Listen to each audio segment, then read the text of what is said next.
Assalamualaikum warahmatullahi wabarakatuh. Bagaimana kabarnya hari ini? Semoga sehat selalu ya.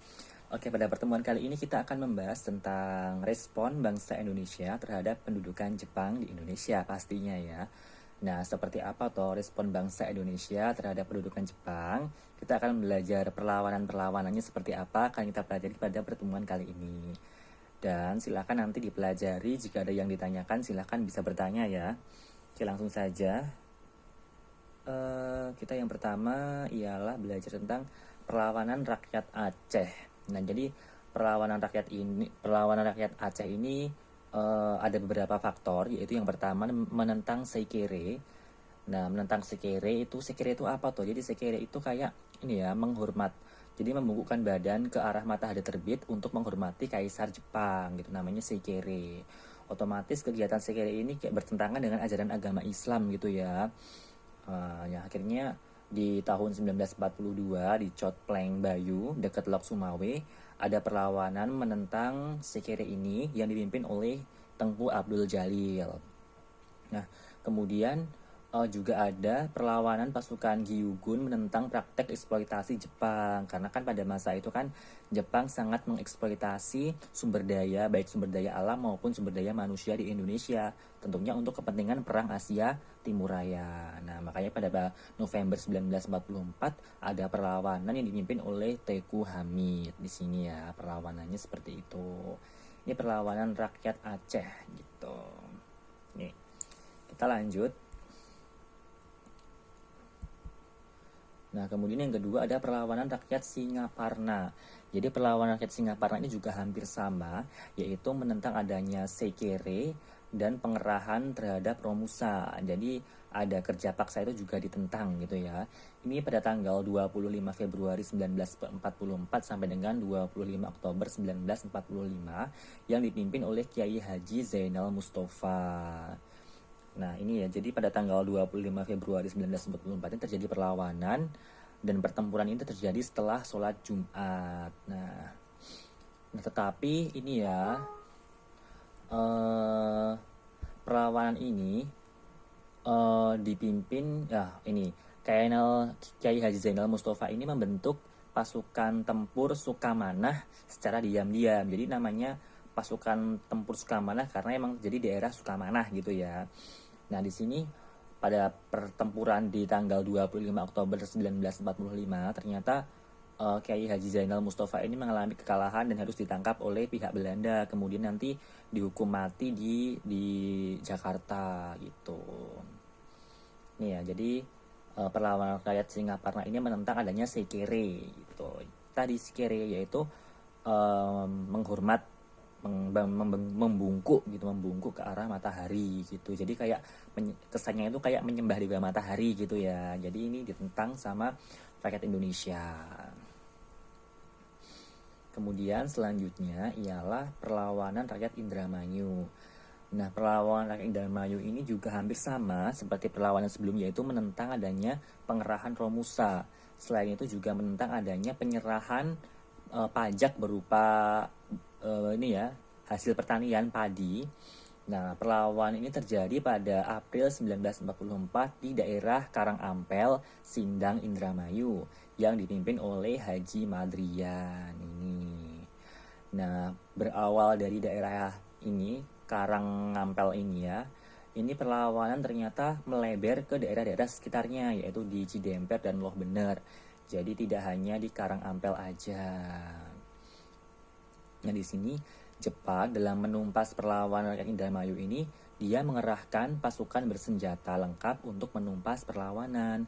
Otomatis dari sini Jepang berhasil menang ya, karena dia mengerahkan pasukan bersenjata lengkap. Nih. Kemudian ada juga perlawanan rakyat Kalimantan. Nah, perlawanan rakyat Kalimantan ini lebih kompleks ya. Di sini suku Dayak. Jadi kenapa kok suku Dayak ini melawan Jepang? Karena tadi pengerahan Romusa juga. Kemudian ini ada pemerkosaan terhadap suku Dayak. Jadi wanita-wanitanya diperkosa. Kemudian ada perampasan harta. Kemudian dipaksa jadi mata-mata.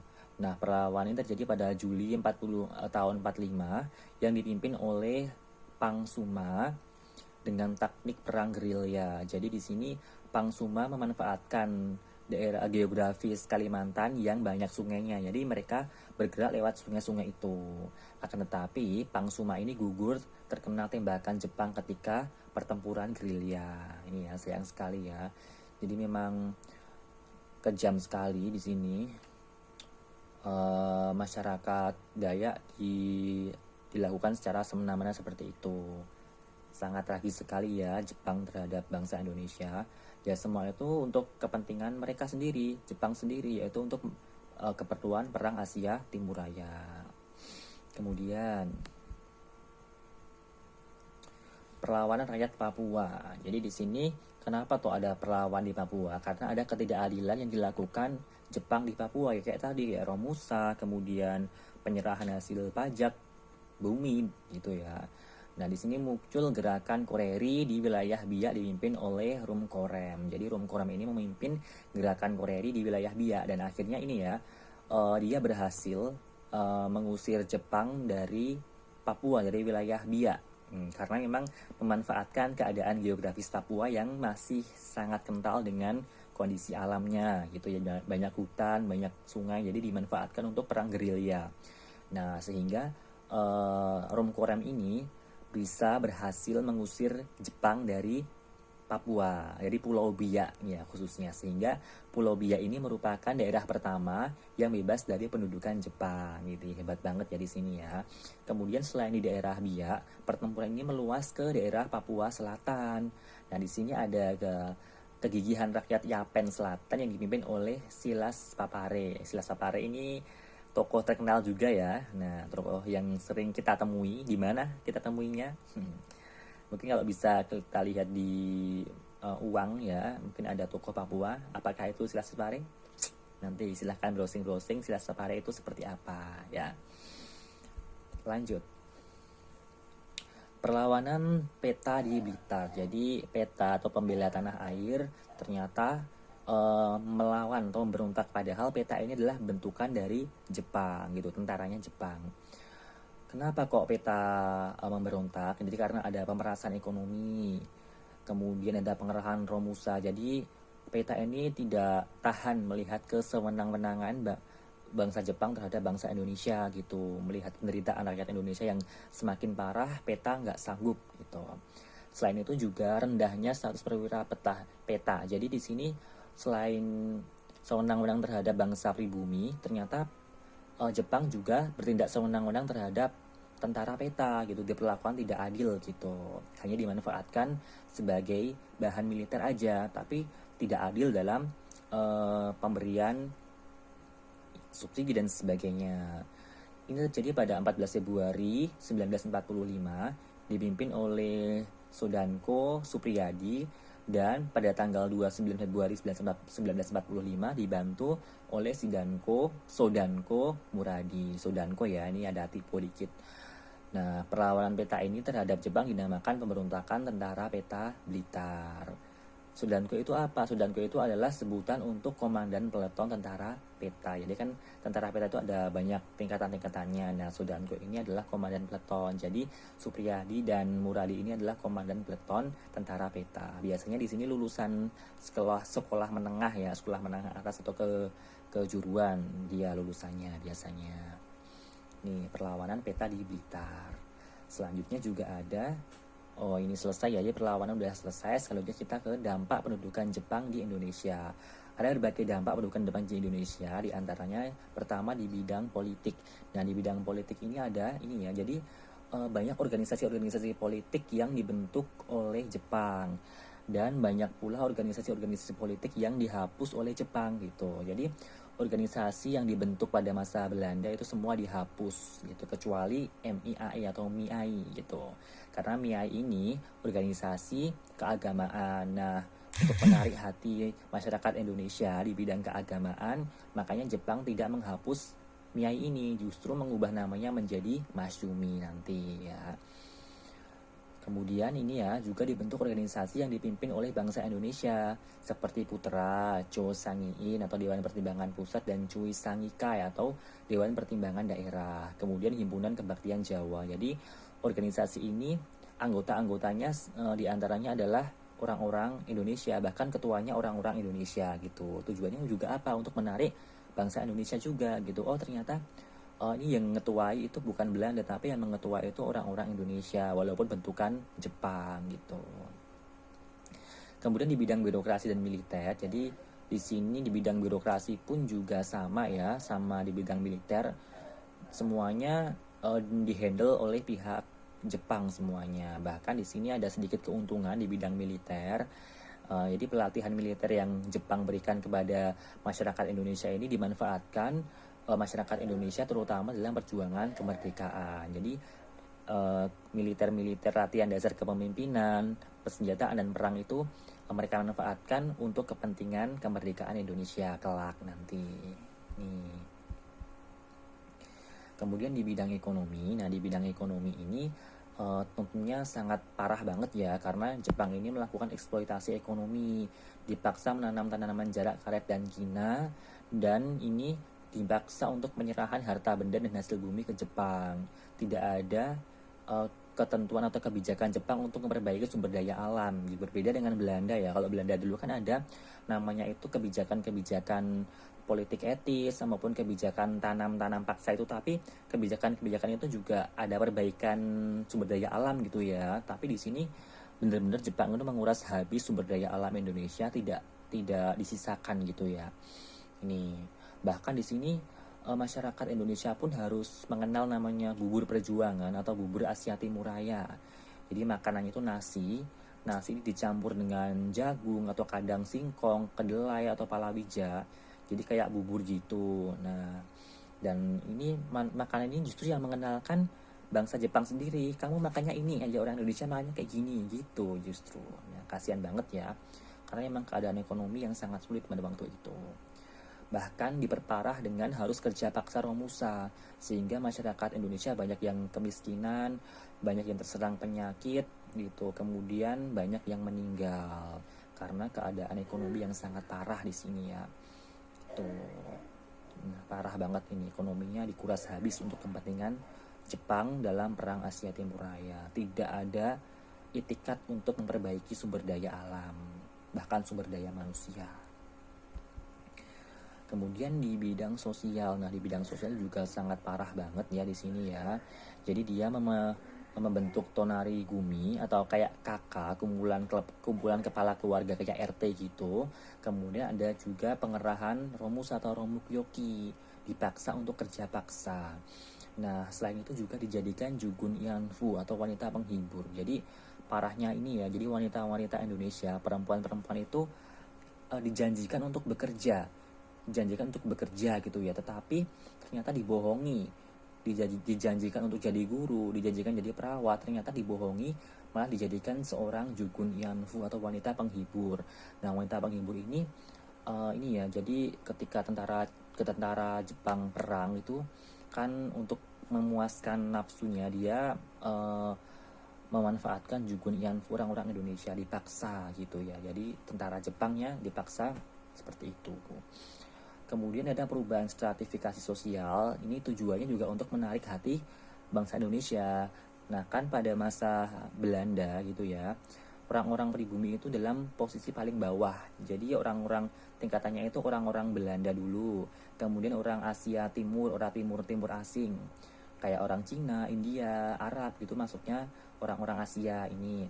Kemudian yang ketiga itu baru pribumi. Jadi pribumi di tingkatan paling bawah. Tetapi pada masanya Jepang, pribumi itu di tingkatan nomor 2. Pertama itu adalah orang-orang Jepang, kedua orang-orang pribumi, yang ketiga itu baru orang Belanda, dan yang keempat itu orang-orang timur asing gitu. Kayak Cina, Arab itu di posisi paling bawah. Tujuannya apa? Tujuannya ya untuk menarik simpati masyarakat Indonesia. Nah, di sini juga mendirikan pusat kebudayaan. Ini juga untuk menarik simpati Indonesia juga ya. Memupuk persatuan bangsa Indonesia gitu. Jadi untuk pengawasan sih sebenarnya, untuk ini Jepang agar biar bisa mengontrol di masyarakat gitu tujuannya. Ini ya. Ini di bidang sosial parah banget di sini sosialnya. Jadi emang di bidang sumber daya manusianya juga dimanfaatkan habis-habisan bangsa Indonesia. Ini emang kayak jahat banget gitu ya ternyata ya. Ya seperti itulah, memang tidak mementingkan orang lain gitu, orangnya tidak mementingkan orang lain dan sangat cuek banget. Nah seperti itu ya, parah banget, parah, parah. Selanjutnya di bidang pendidikan, nah pendidikan Indonesia pun mengalami penurunan sangat drastis pada waktu itu ya. Di akhir pemerintahan Belanda gitu kan ada namanya politik etis. Jadi politik etis itu orang-orang Belanda itu memberikan pendidikan langsung kepada bangsa Indonesia sebagai bentuk terima kasih gitu ya. Tetapi pada masanya Jepang tuh enggak ya. Justru malah pendidikan sangat turun drastis. Tapi baru menjelang 1943 ini baru dibuka kembali pendidikan di Indonesia, mulai dari tingkat SD sampai perguruan tinggi. Ya untungnya itu lumayan ya. Ada perguruan, ada sekolah berjenjang, itu ada SD, SMP, SMA, dan bahkan sampai sekarang masih kita gunakan pendidikan secara berjenjang ini gitu. Kemudian ada biasanya di sekolah-sekolah kan ada kerja bakti ya. Nah kerja bakti itu juga kayak ini ya, peninggalan Jepang gitu. Baik kerja bakti di sekolah maupun di masyarakat itu juga kayak peninggalannya Jepang sampai sekarang. Itu juga sisi positifnya juga sih, walaupun sisi negatifnya sangat banyak sekali. Kemudian di bidang ini lanjut selesai ya, itu di berbagai bidang tadi. Sekarang ada munculnya janji kemerdekaan. Nah, di sini ada kata-kata dari pernyataan Perdana Menteri Koiso yang menyatakan bahwa ini kata-katanya. Maka di sini diumumkan bahwa Kerajaan Doi Nippon memperkenankan kemerdekaan bangsa Indonesia kelak di kemudian hari, supaya dengan jalan demikian semoga-moga kemakmuran bangsa Indonesia yang kekal abadi dapat dipertahankan sepenuh-penuhnya. Jadi ini kayak ini Perdana Menteri Koiso ini memberikan janji kemerdekaan kepada bangsa Indonesia itu ya, untuk menarik simpati bangsa Indonesia, tujuan utamanya ya.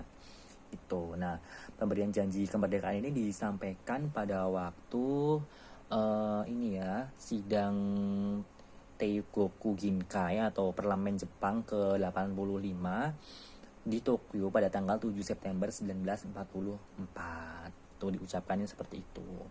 Nah, kenapa kok diucapkan seperti itu? Karena memang sejak awal 1943 Jepang itu sudah terdesak oleh sekutu gitu.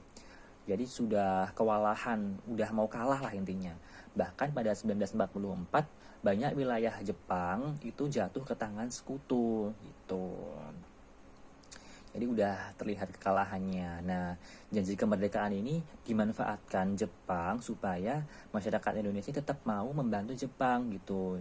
Jadi agar masyarakat tetap mau membantu Jepang ya diberi janji kemerdekaan, diberi iming-iming ini itu, diberi baik-baikin gitu, diberi doktrin gitu. Tapi ternyata tanpa disadari ternyata bangsa Indonesia itu malah dimanfaatkan, dikuras habis sumber daya alam, sumber daya manusianya dimanfaatkan semua. Ya. Nah di sini beberapa janji kemerdekaan itu dimanfaatkan sih, ada sisi positifnya juga. Di antaranya itu Jepang itu boleh Indonesia diizinkan untuk mengibarkan bendera merah putih, tapi harus berdampingan dengan bendera Hinomaru atau benderanya Jepang gitu. Kemudian boleh menyanyikan lagu Indonesia Raya setelah lagu Kimigayo, lagu kebangsaannya Jepang. Kemudian menjadikan bahasa Indonesia sebagai bahasa pengantar. Jadi kan Jepang itu ya pengennya itu seluruh Indonesia itu dikuasai oleh Jepang itu ya. Jadi seluruh Indonesia itu kayak mau diajarin bahasa Jepang gitu. Nah, sebagai pengantar bahasa Jepang agar mudah diterima masyarakat, makanya Jepang menggunakan bahasa Indonesia ke seluruh wilayah Indonesia. Nah, salah satunya ini ya, salah satu kenapa kok bahasa Indonesia bisa menyebar ke seluruh Indonesia ya, karena ini salah satunya Jepang berusaha untuk menyebarkan agama Jepang tapi melalui bahasa Indonesia gitu. Jadi diajarin bahasa Indonesia dulu, kemudian baru diajarin bahasa Jepang gitu. Jadi dimanfaatkan oleh bangsa Indonesia untuk memperkokoh rasa nasionalisme ya, mengibarkan bendera, menyanyikan lagu Indonesia Raya, dan menggunakan bahasa Indonesia. Nah, kemudian dibentuklah lembaga-lembaga yang bertujuan untuk menampung kemerdekaan Indonesia. Nah, salah satunya adalah BPUPKI dan juga PPKI. Nah, BPUPKI ini dibentuk pada 1 Maret 45 yang diketuai oleh Dr. Rajiman Widyodiningrat dan wakilnya itu adalah Suroso.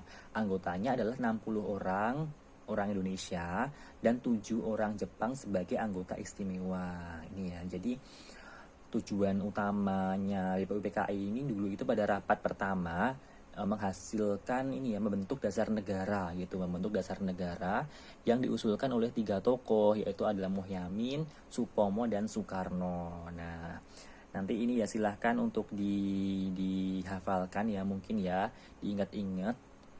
Nah, kalau tokoh-tokoh ini mengusulkan banyak ya, ada 5 usulan-usulan biar mudah, biar gampang. Kalau Muhyamin dia itu mengusulkan itu ada peri gitu, kayak peri kebangsaan, peri kemanusiaan, peri ketuhanan, peri kerakyatan. Itu adalah usulan dari Muhyamin, ada peri. Tapi kalau Supomo itu lebih kayak satu kata satu kata.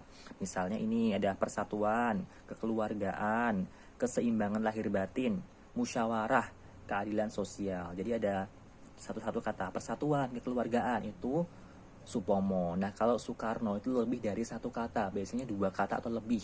Soekarno ya, misalnya kebangsaan Indonesia, internasionalisme dan perikemanusiaan, mufakat demokrasi, kesejahteraan sosial, ketuhanan yang Maha Esa, itu Soekarno. Diingat-ingat ya, biar gampang. Kemudian ada juga ini membentuk panitia 9 yang kemudian mengusulkan dasar negara melalui Piagam Jakarta.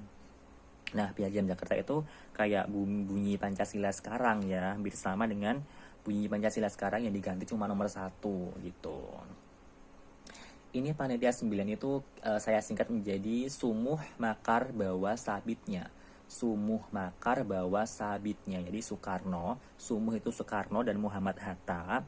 Kemudian Makar itu ada Makar Maramis dan Kahar Muzakar, itu Makar. Kemudian ada Bawa itu Sumuh Makar. Ba-nya itu Ahmad Subarjo dan wa-nya itu adalah Wahid Hasyim. Jadi Bawa, Ahmad Subarjo dan Wahid Hasyim. Sisanya itu sabitnya. Nah, sabitnya itu ada Salim, Sa itu Agus Salim, Bit itu ada Abi Kusmo dan nya itu adalah Muhyamin. Jadi Sumuh Makar Bawa Sabit, biar gampang ya. Dia menghasilkan namanya Piagam Jakarta atau Jakarta Charter yang sekarang kita gunakan sebagai Pancasila, itu dasar negara. Tapi ada yang diganti, yaitu nomor 1. Kalau yang di Piagam Jakarta itu adalah ketuhanan dengan kewajiban menjalankan syariat Islam bagi pemeluknya, diganti dengan ketuhanan yang Maha Esa. Lalu 7 Agustus 45 ini BPUPKI dibubarkan dan diganti BPKI yang dipimpin oleh Marsikal Terauchi, beranggotakan 21 orang, tapi ditambah 6 orang lagi tanpa sepengetahuan Jepang. Itu ya. Oke, mungkin cukup sekian hari ini. Silakan jika ada yang ditanyakan bisa ditanyakan di kolom komentar atau di forum diskusi grup ya. Dan silahkan nanti kembali ke grup, kita akan diskusi bareng-bareng tentang Jepang di Indonesia. Arigatou gozaimasu. Terima kasih hari ini. Wassalamualaikum warahmatullahi wabarakatuh.